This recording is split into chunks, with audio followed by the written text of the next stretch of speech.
வாழ்வோம் வாழ்விப்போம். இது இறைவாக்கு. இறைவனிடமிருந்து தன் அடியார்களுக்கு வழங்கப் பெறும் அருளமுதம். ஒன்றாம் அருளமுதம். வாசம் வாக்கு 1. நான் உங்கள் மத்தியில் வாசம் செய்கிறேன். அன்பு கண்களை கொண்டு என்னை தரிசியுங்கள். ஆரவாரத்தை அப்புறப்படுத்தினால் மட்டுமே நீங்கள் அமைதியை ஸ்பர்சிக்க முடியும். வாழ்வோம் வாழ்விப்போம். இறைவன் ஞான வெளி மெய்பிரான் ஞான சித்தர் அருளிய கார்த்தடம் நூலிலிருந்து தலைப்பு மூலாயன் சித்தர். மூலாயன் சித்தர் அவர் வாழ்ந்த காலத்தில் மூத்தவர். அட்டமா சித்தும் பெற்று மெஞ்ஞானத்தில் பிறலாது நிற்பவர். அன்பை மட்டுமே கடைபிடித்து உயிரையும் தன்னுயிர் போல் நினைத்தவர். தன்னுள் புதைந்து புதைந்து தன்னுள் இருக்கும் இறைவாசத்தை உணர்ந்தார். உண்மைகள் அவருக்குள் உதயமாகின. இருளே உலகம் முழுவதையும் ஆழ்வதை தெரிந்து ஒளியாயிருக்கும் கர்மாவை ஓட்டும் வழிகளை தேடினார். தத்தம் கர்மாவை தத்தம் பிறவிக்கு காரணம் என்று உயிர்த்தெறிந்தார். அடுத்தவர் கர்மா தன்னை ஆக்கவோ அழிக்கவோ இயலாது என்று தெரிந்தார். அடுத்தவரோடு தொடர்புள்ள தன் கர்மாவின் நல்லது கெட்டதற்கு ஏற்பவே தனக்கு பலன் அமையும் என்பதில் தெளிந்தார். அடுத்தவரோடு நல்ல கர்மா உண்டாகும் வண்ணம் வாழ வேண்டும், கெட்ட கர்மா தோன்றும் வண்ணம் தொடரக்கூடாது என்பதில் எச்சரிக்கையாக இருந்தார். இதையே பிறருக்கும் கற்றுக் கொடுத்தார். இதில் யாருக்கும் உடன்பாடில்லை. மேலும் இவர் ஆணித்தரமாக நம்பியது தன் வம்சம் என்பதே கிடையாது. ஒவ்வொருவரும் தனித்தனி. இந்த பிறவியில் வரும் குழந்தை இனி எந்த பிறவியிலும் தன்னோடு தொடர்புக்கு வாய்ப்பில்லை. தன் தாயும் தந்தையும் போன ஜென்மத்திலோ இனி வரும் ஜென்மத்திலோ அம்மா அப்பாவாகத்தான் இருந்தார்கள் இருப்பார்கள் என்றில்லை.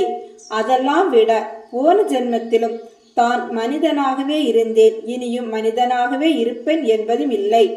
ஒவ்வொருவருக்கும் அந்தந்த ஜென்மாவோடு உறவும் நினைப்பும் மறந்துவிடும். அடுத்த ஜென்மாவில் இந்த ஜென்மா தொடர்போ நிகழ்வோ ஞாபகத்திற்கோ வருவதில்லை என்பவையோ. இதை கேட்டார், ஏற்கவில்லை. என்றாலும் இவர் தன் கருத்தில் தளராது இருந்தார். காரணம், இவரின் 3வது கண் திறந்திருந்தது. இதனால் யாரை பார்த்தாலும் அவர் முன்ஜென்மம் புரிந்தது.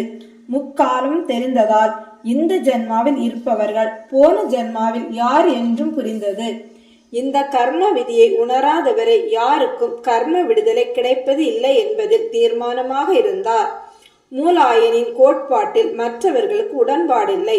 அதிகமாக தியானம் பண்ணி தன் நிலை கடந்து விட்டார் என்று கேலி செய்தனர்.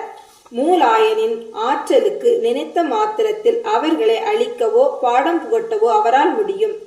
ஆனால் கருணையும் தயையும் கடைபிடிப்பதால் அவரால் யாருக்கும் கேடு செய்யவோ நினைக்கவோ முடியவில்லை. பொறுமையை கடைபிடித்தார். அறியாதவர்கள் அதனால்தான் இப்படி நடக்கிறார்கள் என்று எண்ணியதால் அவர்களுக்கு உணர்வை கொடுப்பதில் ஆர்வம் காட்டினார். ஒரு முறை முத்தையர் என்பவர் நிலக்கிழார், சொத்து பத்து, ஆள் உறவு கட்டு உள்ள நல்ல சிந்தனையாளர், இறைநேசமிக்கவர். உண்மை தேடலில் இறங்கி மூலாயனின் தொடர்பில் இருந்தார். அவர் மூலாயனை தன் இல்லத்திற்கு வருவித்து வணங்கி உணவு படைத்துவிட்டு ஞானோபதேசம் கேட்க விரும்பினார். இதனால் தன் உறவுகளை எல்லாம் வீட்டிற்கு அழைத்தார். மூலாயன் சித்தரும் வீட்டிற்கு வந்தார். அனைவரும் வணங்கி முடித்ததும் உணவு பரிமாற்றம் நடந்தது. பிறகு உபதேசம் நடைபெறும் என்றார் முத்தையர். மூலாயனுக்கு பகீர் என்றது. எல்லோருக்கும் உபதேசம் இல்லை. எல்லோரும் தங்கள் தங்கள் அறிவிற்கு தேவைக்கு தக்க பிடித்த ஏடுகளை படித்துக் கொள்ளுங்கள். படிக்க தெரியாது என்போர் தெரிந்தவரிடம் கேட்டு தெரிந்து கொள்ளுங்கள். நான் கதை சொல்லவோ கதா காலட்சேபம் பண்ணவோ வரவில்லை. ஞானோபதேசம் என்பது ஒவ்வொருவருக்கும் தனித்தனியாக குருவிடம் பெற வேண்டியது. உங்களை பற்றி மட்டுமே உங்களுக்கு தெரிந்தால் போதும். போகிற ஊருக்கு வழிகாட்ட வேண்டும். உங்கள் கர்மா தத்துவம், முன்ஜன்ம பலன், இனிவரும் நிலை, அடைய வேண்டிய ஆற்றல், பிறவியற்று இறையோடு கலக்கும் உபயம், இவை போதும். அடுத்தவர் கர்மாவை கதையை தெரிந்து ஒரு லாபம் இல்லை. எது தெரிந்தாலும் அடுத்தவர் போலவே அடுத்தவர் வாழ்வையோ நீங்கள் வாழ முடியாது. உங்கள் வாழ்வை மட்டும்தான் வாழ முடியும். அதை தெரிந்து கொள்ள உபதேசம் தேவை. உங்கள் கதை மற்றவருக்கோ மற்றவர் கதை உங்களுக்கோ தெரிவதில் பலன் கிடையாது. ஆபத்து தான் வரும். முத்தரையன் மட்டும் தனிமையில் அவர் பிறவியை தெரிந்து கொள்ளலாம், மற்றவர் போகலாம் என்றார். மற்றவர்களும் எங்களுக்கும் தனித்தனியாக உபதேசம் கொடுங்கள் என்றார். மூலாயனோ, முதலில் நான் முத்தரையனுக்கு கொடுக்கிறேன், அப்புறம் உங்களுக்கு தருகிறேன் என்னை முழுவதும் நம்புகிறவர்களுக்கு, மெய்வழி நடப்பவர்களுக்குமே இந்த வாய்ப்பு அமையும். இறை நேசம், இறை தேடுதல் உள்ளவர்கள் தங்களை தகுதிப்படுத்த இது உதவும் என்றார். அனைவரும் ஆர்வத்தோடு நாங்கள் தனித்தனியாக வந்து சந்திக்கிறோம் என்று கூறி விடை பெற்றனர். முத்தரையன், மூலன் இருவரும் தனி அறையில் சந்தித்தனர். மூலையன் இருக்கையில் இருக்க, முத்தரையன் தரையில் அமர்ந்திருக்க ஞானோபதேசம் கொடுத்தார் மூலையன். பணிவோடு முத்தரையன் மூலையனின் கண்களை பார்த்தபடி செவிகளை அவர்பால் கொடுத்தார். முத்தரையனின் ஆதி எந்தத்தை படம் பிடித்தபடி காட்டினார் மூலையன். இப்போது முத்தரையனுக்கு மூலையனின் ஞானக்கண்ணை திறந்து வைத்தார். முத்தரையனுக்கு மறைந்த விஷயங்கள் எல்லாம் தானாக விளங்கின. முத்தரையனுக்கு வானமண்டல கோள்களை பார்க்க வைத்தார். பிறவி பலன் கிடைத்தது என்று எழுந்து மூலையனின் கால்களை கட்டி அழுதபடி, ஐயனே, நீரே என் அத்தன் என்று கேவி கேவி அழுதார். மெஞ்ஞான உபதேசம் முடிந்து மூலாயன் கிளம்பினார். முத்தரையனுக்கு அவரை பிரிய மனம் இல்லாமல், என்னை உடன் அழைத்து செல்லுங்கள் ஐயனே என்று கதறினார்.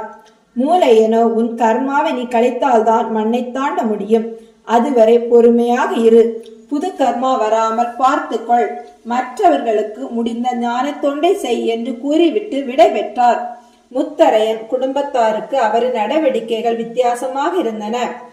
தோட்டத்தில் நின்ற மரம் சொன்னது, நான் உங்கள் மகள் வயிற்றில் உங்கள் பேரனாக பிறக்கப் போகிறேன் என்றது. இவருக்கு ஆச்சரியமாக இருந்தது. நம்பினார்.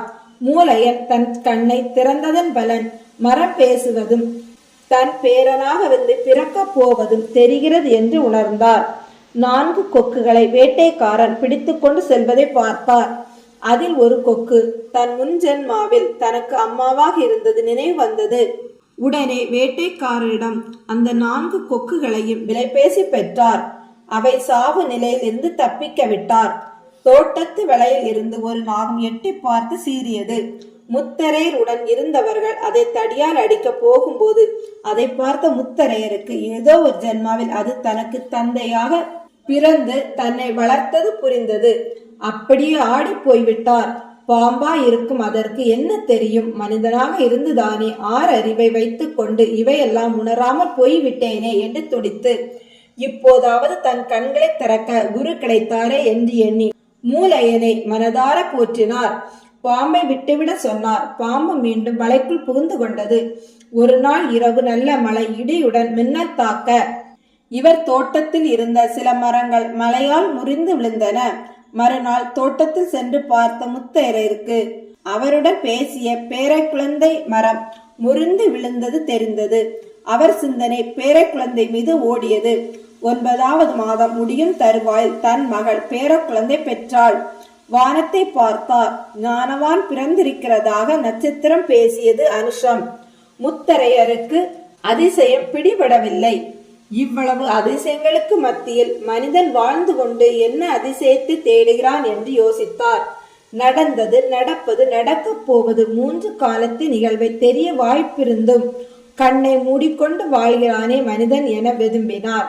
நேராக மூலையனை தரிசிக்க விரைந்தார். ஆனால் அங்கு மூலையன் நிட்டையில் இருந்தார். இவர் போய் வணங்கியதும், என்னை எழுப்பாதே, நான் என் காலத்தை சுருக்க வேண்டும், இறை வருகைக்கு முன் பிறந்து தொண்டு செய்ய வேண்டும் என மானசீக குரலில் கூறினார். நான் நசேரனாய் வரும்போது நீ பேதுருவா வா என்றார். வாழ்வோம், வாழ்விப்போம்.